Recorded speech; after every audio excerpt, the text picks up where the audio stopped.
I drove 10 hours to meet my newborn nephew. I never made it past the hospital hallway. My father stepped in front of me, looked me straight in the eye, and asked a question that should never come from a parent to a child. "What are you doing here?" I thought he was joking at first. He wasn't. Behind him, my younger brother was holding his firstborn son for the very first time. Behind him, my family was celebrating. And in front of me stood the man who had spent more than 30 years reminding me that I was never truly welcome. So I did what I had spent a lifetime learning to do. I swallowed the hurt. I respected his wishes. I turned around and walked away. 3 days later, the hospital called me. And what they said changed everything. My name is Sarah Carter, and by the time this happened, I was 52 years old, and a full colonel in the United States Army. Most people assume that rank comes with confidence. They imagine someone who can walk into any room, give an order, and expect it to be followed. They're not entirely wrong. I had commanded soldiers in combat zones. I had briefed generals. I had made decisions that affected hundreds of lives. But none of that ever mattered when it came to my father. Around him, I still felt like the 18-year-old girl standing in our driveway with 2 duffel bags and nowhere to go. The girl he had told to leave. The girl he never asked to come back. The drive from Virginia to Tennessee should have taken a little under 10 hours. For me, it felt much longer. Maybe because I had spent most of the trip wrestling with memories. The call from my brother Michael had come 2 days earlier. Emily was in labor. Their baby was coming. I could still hear the excitement in his voice. "Sarah, it's a boy." He sounded like a kid himself. I smiled, remembering it. Michael had always been the one person in my family I couldn't stop loving, no matter how hard things became. We were 6 years apart. When we were children, I practically raised him. I taught him how to ride a bike, helped him with homework, sat beside him when he was scared during thunderstorms. Then life happened. Our father happened. And over the years, distance became normal. Not because Michael wanted it. Because our father made sure it stayed that way. I stopped at a gas station outside Knoxville and bought a small stuffed bear wearing a blue ribbon. Nothing extravagant. Just something soft for a newborn. Then I added a handwritten card. "Welcome to the family, little man. Love, Aunt Sarah." I stared at those words longer than I should have. Aunt Sarah. I liked the sound of it. Maybe more than I realized. The hospital parking garage was nearly full when I arrived. The sun had already started setting. Orange light reflected across the glass windows. People were coming and going, some smiling, some crying. The usual mixture of joy and worry that always surrounds hospitals. I grabbed the gift bag and headed inside. The maternity ward was on the 4th floor. I remember my heart beating faster as the elevator climbed, not because I was nervous, because I was excited. For once I wasn't arriving for a funeral, or a legal dispute, or another family argument. I was arriving for something good. At least that's what I believed. The hallway smelled faintly of disinfectant and coffee. A nurse pushed a cart past me. Somewhere nearby, a baby cried. I smiled. Then I saw him. My father, Robert Carter, 76 years old. Gray hair, straight posture. The same cold blue eyes I'd known my entire life. He stepped out of Emily's room just as I approached. For a second, neither of us spoke. His eyes moved from my face to the gift bag in my hand, then back to my face. "What are you doing here?" The words hit harder than they should have. I forced a smile. "I came to see my nephew." His expression didn't change. "Why?" I actually laughed once. A small nervous laugh. "Because he's my nephew." "Emily's exhausted," he said. "They don't need visitors." I glanced toward the door. "I drove 10 hours, Dad." He folded his arms. "Nobody asked you to." The hallway suddenly felt much colder. For a moment I considered walking around him. I had every right to be there. Michael would have wanted me there. But years of experience told me exactly where that road would lead. A scene. An argument. A ruined day. I looked through the small glass window in the door. Just for a second.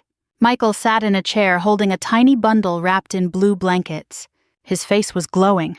Emily looked exhausted but happy. My nephew was asleep. I had never seen him before. And I already loved him. "Does Michael know I'm here?" I asked quietly. My father hesitated. That was all the answer I needed. "He's busy," he said. "Go home, Sarah. Go home." Funny phrase. The truth was, I hadn't had a home in Tennessee for over 3 decades. I looked down at the gift bag, then handed it to him. "Would you give this to Michael?" He took it without speaking. I nodded once. "Congratulations on becoming a grandfather." His jaw tightened. I turned around before he could answer. The walk back down the hallway felt longer than the drive itself. I kept my head up. Military habit. Never let people see you break. But inside something hurt. Not because my father rejected me. That wasn't new. What hurt was realizing he was still trying to keep me away from people I loved. Even now. Even after all these years. I sat in my truck for nearly 20 minutes before starting the engine. The parking garage was quiet. Dark. I rested my hands on the steering wheel and stared ahead. Eventually my phone buzzed. A text from Michael. A picture. His newborn son. Tiny fingers. Tiny nose. Blue hospital cap. The message underneath read, "Meet Ethan Carter. Can't wait for you to meet him." I smiled despite everything. Then I drove away. 3 days later I was back in Virginia. I was preparing reports at my kitchen table when my phone rang. Unknown number. Normally I ignored unknown numbers. Something made me answer. "Hello." A woman's voice came through. Professional. Polite. "Good afternoon. May I speak with Sarah Carter?" "This is Sarah." "Ms. Carter, I'm calling from St. Mary's Medical Center regarding an outstanding balance connected to a recent maternity admission." My stomach tightened. Immediately. "Is the baby okay?" "Oh yes, ma'am. Everyone is fine." Relief washed over me. Then she continued. "The remaining balance is $11,400. I frowned. "I'm sorry." There was a brief pause. Then she asked the question that would change everything. "Ma'am, how would you like to pay it?" For a few seconds I thought I had misheard her. There are moments when the mind refuses to accept a sentence not because it is complicated, but because it lands in a place where it does not belong. A hospital bill for my nephew's birth did not belong on my kitchen table. It did not belong beside my army reports, my coffee mug, and the grocery list I had been ignoring all week. It belonged with Michael and Emily, or with their insurance company, or with whoever had filled out the paperwork that night. It did not belong with me.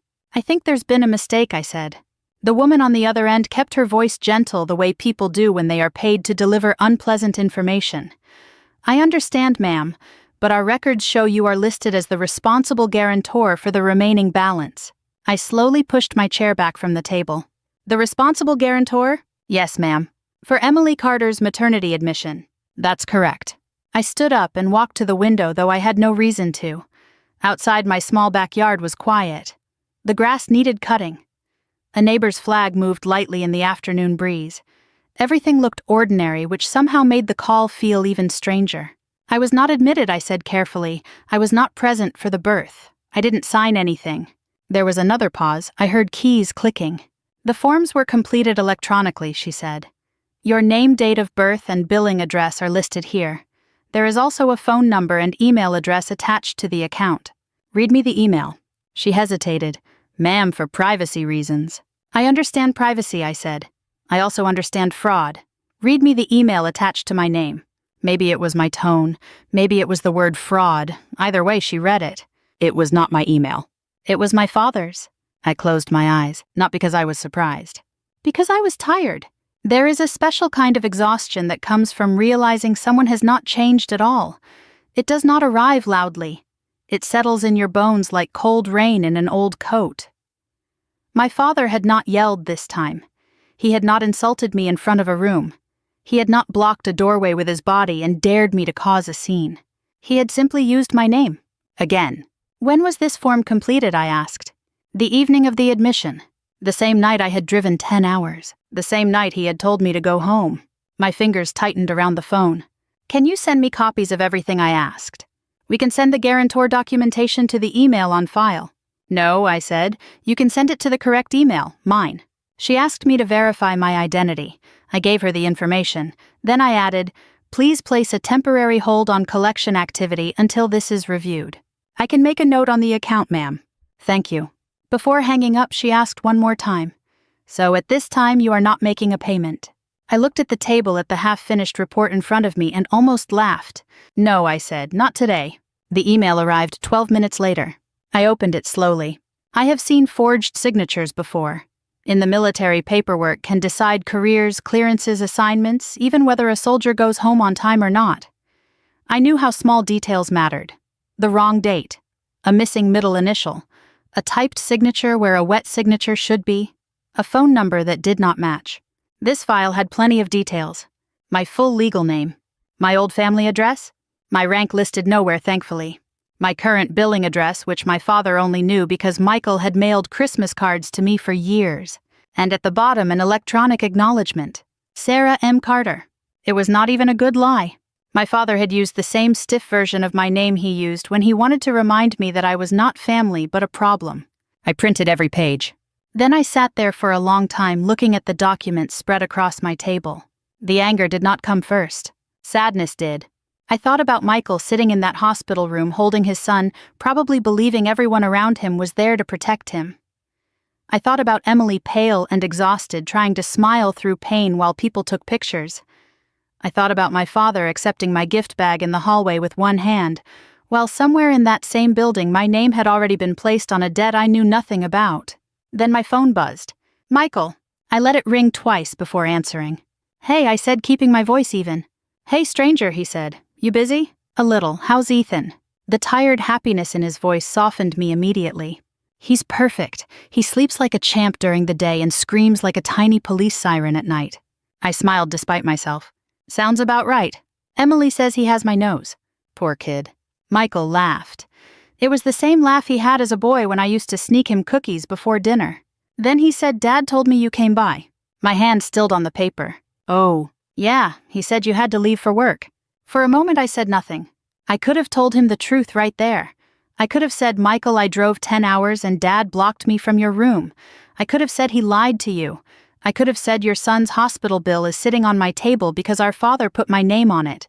But I heard the baby making small sounds in the background. I heard Emily asking for a bottle. And I realized that the truth dropped carelessly would land on the wrong people. So I swallowed it. Again. Something like that, I said. I'm sorry, Michael said. I really wanted you to meet him. I know. There was a quiet pause. Then he said, You will write. I looked down at the forged paperwork. Yes, I said softly, I will. After we hung up, I called the hospital back. This time I asked for the billing supervisor.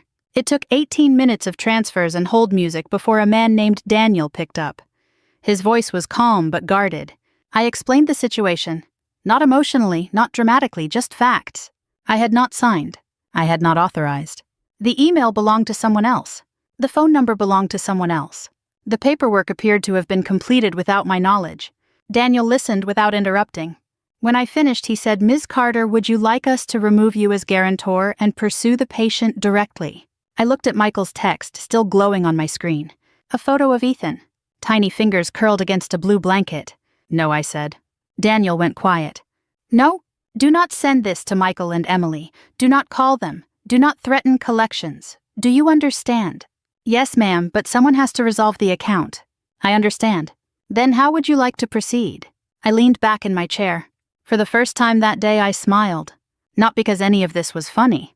Because I finally understood the game my father was playing. And I knew how to end it. Give me 1 week, I said. After I hung up with Daniel from the hospital, I sat alone in my kitchen until sunset. The house was quiet except for the ticking clock above the stove. 1 week. That was the promise I had made. Not because I needed 7 days to decide what to do. I already knew I wasn't going to let Michael and Emily suffer because of something our father had done. The week wasn't for them. It was for him. For the first time in decades, I wanted to understand exactly what Robert Carter thought he was doing. The next morning I took leave from work. Officially, I needed a few personal days. Unofficially, I was preparing for a mission. Old habits die hard. In the army, when something doesn't make sense, you gather facts before acting. Emotion clouds judgment. Evidence clarifies it. By noon, I was driving toward Tennessee again. The same highway. The same rolling hills. The same long stretches of asphalt. Only this time I wasn't carrying a gift bag. I was carrying questions. The first stop was a small diner outside Knoxville where Michael and I used to eat pancakes when he was a teenager. He didn't know I was coming. I texted him. Can you meet me? 20 minutes later, he walked through the door carrying a diaper bag. The sight almost made me laugh. My little brother looked exhausted. Dark circles under his eyes. Wrinkled shirt. Hair sticking up in the back. New fatherhood had arrived. He dropped into the booth. Please tell me you're buying lunch. I outrank you, I said. I'm not in the army. Still buying lunch, he laughed. For a while we talked about Ethan. The baby. Sleepless nights. Emily. The usual things. Then I asked the question carefully. How are you guys doing financially? His smile faded slightly. Not completely. Just enough. We're okay. That answer told me everything. People who are truly okay never say they're okay. They simply are. I waited. Eventually he sighed. The insurance didn't cover as much as we expected. I nodded. He continued. We'll manage. How much? Michael looked uncomfortable. Around 11,000. The exact amount. I kept my expression neutral. That's a lot for a young family. We'll figure it out. How? He shrugged. Dad said he'd help. There it was. The missing piece. I said nothing. Michael continued. He promised we'd be okay. When? The night Ethan was born. I stared at my coffee. Suddenly every piece of the puzzle fit together. Robert Carter had made a promise he couldn't keep, or perhaps never intended to keep. And when reality arrived, he found a convenient solution. Me. Michael wasn't lying. He genuinely believed Dad was helping. That realization somehow hurt more than the forged paperwork. Because my brother still trusted him, still believed him, still saw the father he wanted, not the father who actually existed. We changed subjects after that. I didn't tell him about the hospital. Not yet. The truth needed to arrive at the right time. Otherwise, it would only create chaos. When lunch ended, Michael hugged me before leaving. Something he hadn't done in years. Come meet Ethan soon. I will. I mean it. I know. As I watched him walk away, I felt a familiar ache in my chest. Not anger. Regret. For all the years our relationship had been filtered through our father. Later that afternoon, I met with an attorney. Not because I wanted to sue. I didn't. If I wanted legal consequences, I could have created them. The documentation alone would have caused serious problems. Identity fraud is not a misunderstanding. It's a crime. But prosecution wasn't what I wanted. I wanted clarity. The attorney reviewed everything. The emails, the paperwork, the account records. When he finished reading, he removed his glasses. Do you want my professional opinion? That's why I'm here. This is straightforward. Meaning, if this was anyone other than family, I'd tell you to file immediately. I nodded. And personally, he leaned back. I think whoever did this assumed you would absorb the cost quietly. The statement landed with uncomfortable accuracy. Because that was exactly what had happened my entire life. When something needed sacrificing, it was always Sarah. When someone needed to be blamed, it was always Sarah. When someone needed to clean up the mess, it was always Sarah. I thanked him and left. That evening, I parked outside my hotel and stared at my phone. One name sat at the top of my contacts list. Dad. I hadn't called him directly in almost 8 months. Not because we were fighting. Because we weren't speaking. There is a difference. Finally, I pressed the button. 3 rings. 4. Then his voice. What? No hello. No greeting. Just what? Hi, Dad? Silence. Then a sigh. What do you want? I looked out the windshield at the fading sunset. The hospital called me. Nothing. Absolute silence. Interesting. I don't know what you're talking about. There it was. The lie arrived instantly. Too fast. Like a reflex. The guarantor paperwork. More silence. Then he finally spoke. It's only $11,000. I closed my eyes. Not because of the amount. Because of how casually he said it. As if $11,000 were a cup of coffee. As if using my identity were a favor. As if I should be grateful. You signed my name. You have plenty of money. That wasn't a denial. That was an admission. A small one. But enough. You signed my name. You weren't doing anything else with it. I actually laughed. Not because it was funny. Because it was unbelievable. Across 30 years of military service, I had encountered corrupt contractors, dishonest politicians, and enemy propagandists. Yet nobody twisted reality quite like my father. Dad, what? You committed fraud. His voice hardened. Oh, don't be dramatic. Dramatic.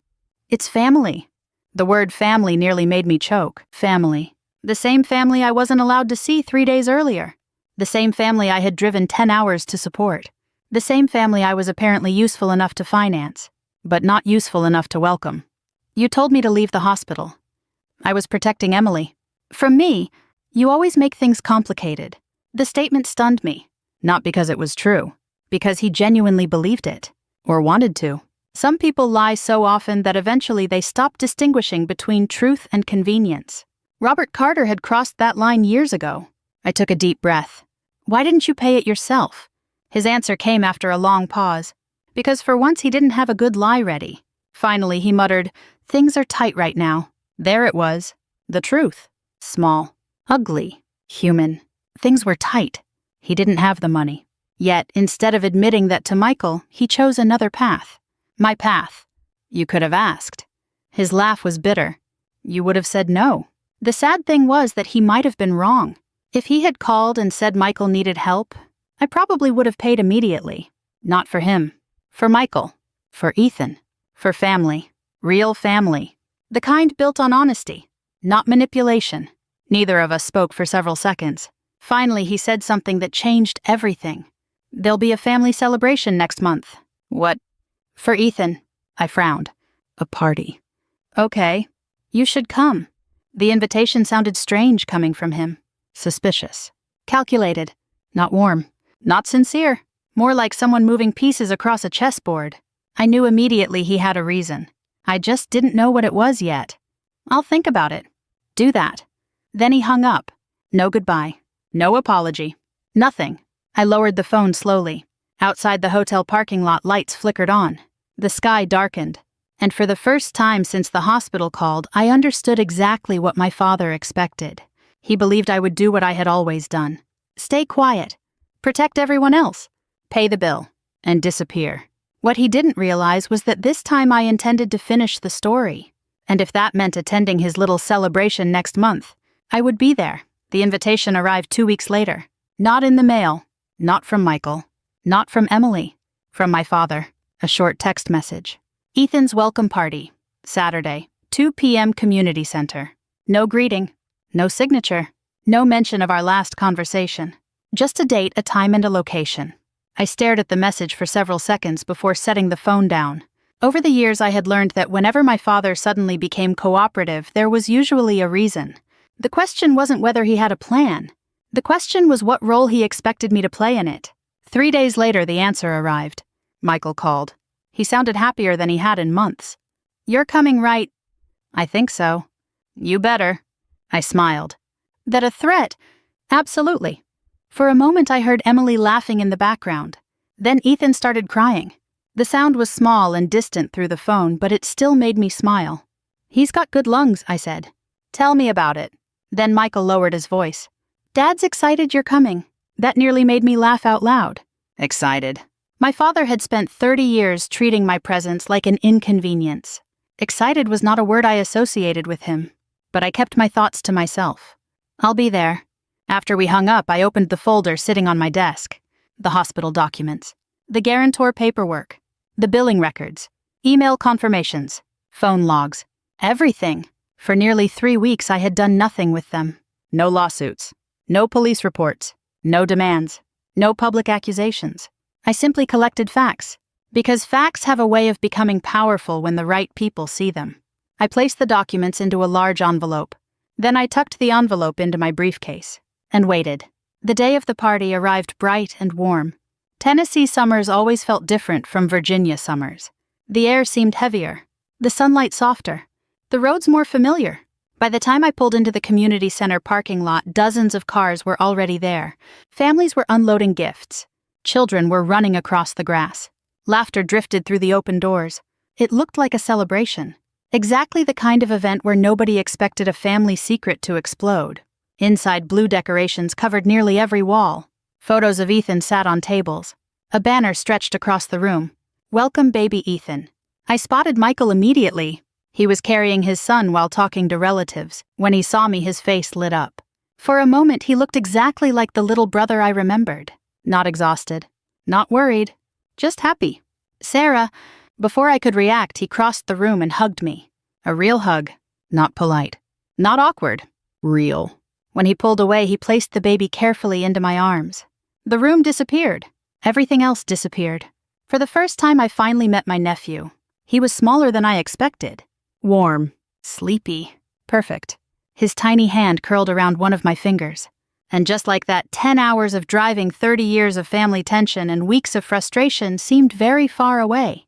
Hey there, little man, I whispered. He yawned. The entire room laughed.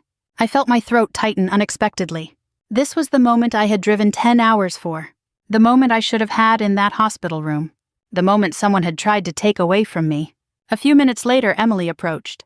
She looked healthier than she had in the hospital photos. Tired but stronger. Without saying a word, she hugged me. I'm glad you're here. The sincerity in her voice surprised me. Me too. She looked down at Ethan. He already likes you. I bribed him. Emily laughed. Then she returned to greeting guests. For the next hour, everything remained peaceful. Food was served. People talked. Children played. Old family stories resurfaced. Then I noticed something. My father was moving from table to table, talking, performing, collecting attention. The same thing he had done his entire life. Every conversation somehow returned to him, to his sacrifices, his efforts, his generosity.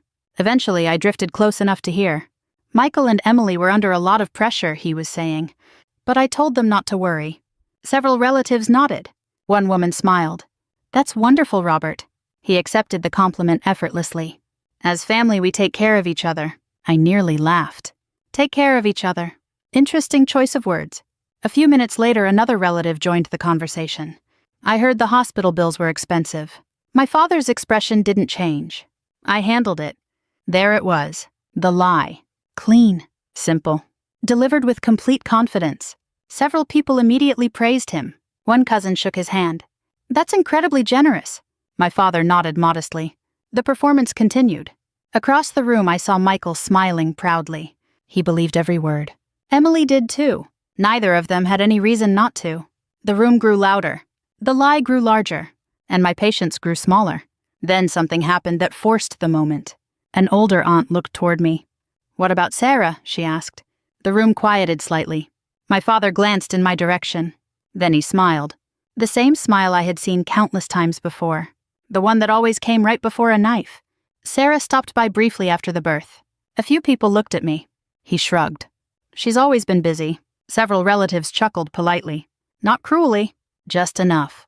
The old family narrative. Sarah, the distant one. Sarah, the difficult one. Sarah, the outsider. I looked around the room. At Michael. At Emily. At Ethan. Then I stood. The laughter faded. The room slowly grew quiet. I walked calmly to my briefcase, removed the large envelope, and crossed the room. My father watched me approach. His smile began to weaken. Good. That meant he recognized the envelope. I handed it directly to Michael. "What's this?" he asked. "Something you deserve to see." The room became silent. Michael opened it. At first he looked confused, then curious, then concerned. He pulled out the hospital paperwork. "Read the first page, then the second, then the third." The color slowly drained from his face. Beside him, Emily leaned closer. "What is it?" He handed her the documents. She read them. Her eyes widened. Neither spoke. Across the room, my father remained perfectly still. For the first time all afternoon, he wasn't talking. He wasn't smiling. He wasn't performing. Finally, Michael looked up, directly at me. "Sarah." His voice sounded strained. "What is this?" I met his eyes, and answered quietly enough that everyone had to lean forward to hear. "The paperwork for Ethan's birth." Silence. A heavy silence. The kind that changes a room. Michael looked back at the documents, then toward our father, then back to me. I took a slow breath, and delivered the sentence I had waited nearly a month to say. "The person who promised to pay that hospital bill." I paused. "Never paid a single dollar." The room froze. Nobody moved. Nobody spoke. Then Michael slowly turned toward our father, and asked the question Robert Carter had spent weeks hoping nobody would ever ask. "Dad," his voice cracked, "did you lie to me?" My father did not answer immediately. That was how I knew the truth had finally reached him. Robert Carter always had an answer when he believed he still controlled the room. He had explanations ready before people even finished asking questions. He could turn blame into concern, cruelty into discipline, and selfishness into sacrifice so smoothly that most people never noticed the switch. But now Michael was standing in front of him with hospital paperwork in his hands. And for once my father had nowhere to hide. "Dad," Michael said again, quieter this time, "did you lie to me?" My father looked around the room before looking at his own son. That small movement told everyone what he cared about most. Not Michael, not Emily, not the baby. The room. His audience. "I didn't lie," he said finally. "I was handling it." Emily stepped closer, holding the paperwork against her chest. By putting Sarah's name on it, my father's jaw tightened. It was temporary. I almost admired how quickly he reached for another version of the story. Michael shook his head. "You told me you paid it." I said I'd take care of it. "No," Michael said, and his voice finally sharpened. "You stood in my hospital room and told me not to worry because you had already taken care of it." The room was so quiet I could hear the air conditioner humming above us. My father pointed toward me. She's making this worse than it is. There it was. The old instinct. When cornered, find Sarah. When embarrassed, blame Sarah.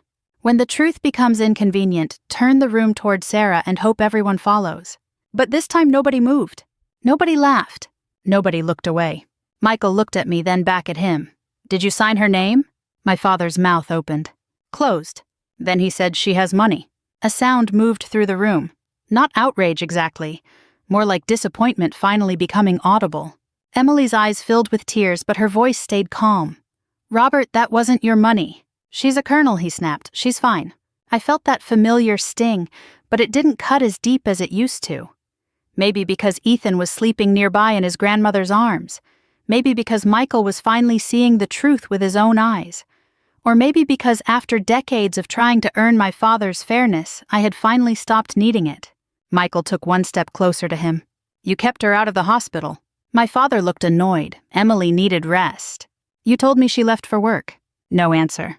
You told me she didn't care enough to stay. Still no answer. Emily covered her mouth. I watched my brother's face change as years rearranged themselves in his mind. Every missed holiday, every awkward phone call, every time I had seemed distant, every excuse our father had given him. It was painful to watch, but it was necessary. Michael turned to me. Is that why you didn't come in? I nodded once. I was outside the room, I said. Dad told me to leave. Michael looked down at the documents in his hand. His shoulders dropped. For a moment he looked like a boy again. I'm sorry, he whispered. 2 words. Simple. Quiet. Too late to fix 30 years, but strong enough to begin something new. My father scoffed. Oh, please. Now we're all supposed to feel sorry for Sarah. No one answered him. That silence did more than any argument could have. Then Emily spoke. She sent gifts every year. Michael turned toward her. Emily wiped her eyes. Birthday cards, Christmas packages, baby things when I was pregnant. She looked at me. Your dad told me not to make a big deal out of it. He said you were doing it out of guilt. Michael's face went pale. I had forgotten half those gifts.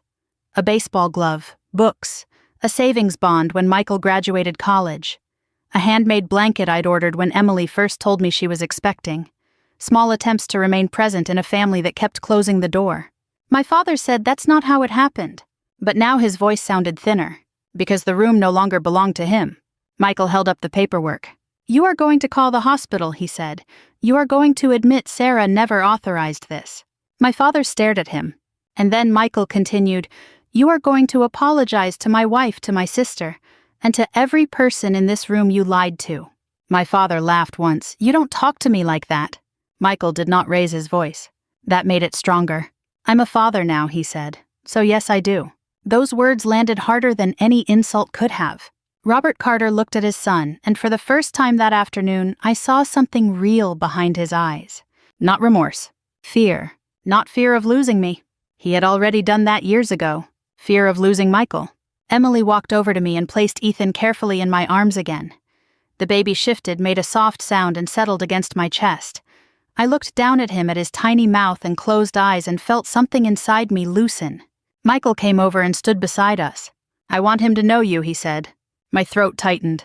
He will, I answered. 1 week later, the hospital account was corrected. My name was removed. My father's false documentation was recorded, and the bill was placed where it legally belonged.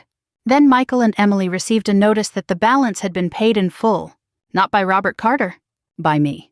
But this time there was no lie attached to it, no performance, no stolen credit, just a note. For Ethan, love Aunt Sarah. Michael called me that night. He didn't say much at first, neither did I. Some relationships don't heal in one conversation. They heal in small, repeated acts of honesty. Finally, he said, you didn't have to do that. I know. Then why? I looked at the photo Emily had sent me that morning. Ethan asleep against my shoulder at the party, one tiny hand gripping my uniform jacket. Because he's family, I said, and so are you. My father called 3 days later. I let it ring until voicemail. Maybe someday I would listen to what he had to say. Maybe someday he would become the kind of man who could say the truth without dressing it up as an excuse. But that day I didn't need his apology to feel free. I had driven 10 hours to meet my nephew and been turned away at the door. In the end, I found something better than permission to enter that hospital room. I found my way back to the family my father had spent a lifetime trying to keep from me. And this time no one was standing in the doorway. If this story touched something in your heart, tell me where you're listening from, and whether you believe forgiveness should come after the truth, or only after real change. We have more powerful stories like this every day, so subscribe and stay with us for the next one.